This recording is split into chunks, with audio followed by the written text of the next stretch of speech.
morning, citizens. I'm Fadia Zalfaherdian. Only on WhatsApp Indonesia from Ina TV will update you with the latest news from our beloved country. Today's news comes from the health section, where since the end of August 2022, the Ministry of Health and the Indonesian Pediatrician Association have received reports of a sharp increase in cases of atypical progressive acute kidney injury in children, especially under 5 years of age. Along with this increase, the Ministry of Health found 3 dangerous substances in the syrup consisting of ethylene glycol, diethylene glycol, and ethylene glycol butyl ether. Then the spokesman for the Ministry of Health, Muhammad Syahril, asked all drugstores to withdraw drugs containing these ingredients. And as a further search material, the Food and Drug Monitoring Agency or BPOM released a list of drugs that were dangerous for consumption. Of the 102 drugs submitted to the Ministry of Health, 3 drugs contained 4 ethylene glycol and diethylene glycol contaminants that exceeded the safe threshold. In fact, ethylene glycol and diethylene glycol are chemicals that should not be consumed by humans.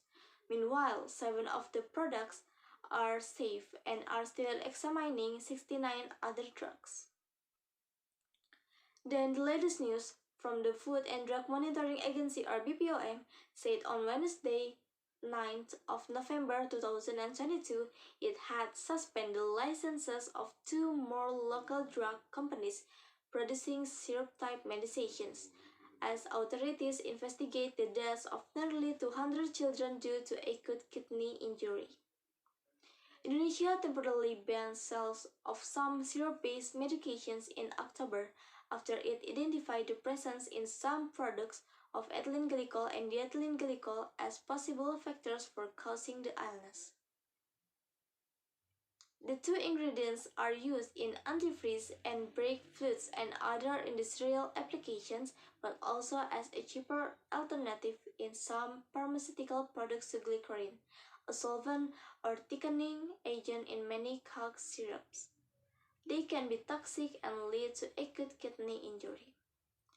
Penny K. Lukito, chief of the BPOM, told reports the companies Pita Samco Pharma and PT Siobrus Pharma use high levels of ethylene glycol and diethylene glycol in their products. The companies had been ordered to pull the products and destroy the remaining batches, she said, adding it also temporarily revoked their production licenses. Samco Pharma and Siobrus Pharma didn't immediately respond to requests for comment. Indonesian authorities were investigating raw material supply chains and screening processes to understand how an excess amount of the ingredients got into products, said Penny. The distribution line is long, from imports to some chemical product distributors and big traders until the raw ingredients reach the pharmaceutical industry, she said. Earlier this week, BPOM suspended the distribution licenses of the 3 other companies making products that it said contain a high level of ethylene glycol and diethylene glycol. Indonesia has been investigating the deaths in consultation with the World Health Organization after a similar incident in Gambia this year, which has seen at least 70 deaths related to syrup medications made by India Maiden Pharmaceuticals. With a number of syrup-based medicines now banned by the country, parents share their current temporary solutions for their children's light illnesses.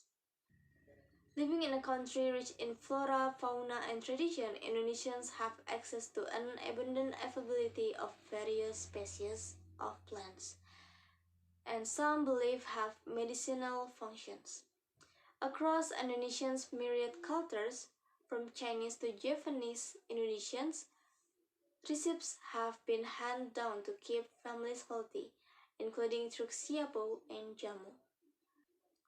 So it is recommended that Indonesian people, especially parents, prioritize their children for consuming herbal medicines to avoid dangerous drug content that has not been detected. Well, that's all we have today. Don't forget to always take care of your health. I'm Fadia Zalfaherdian. I'll see you tomorrow.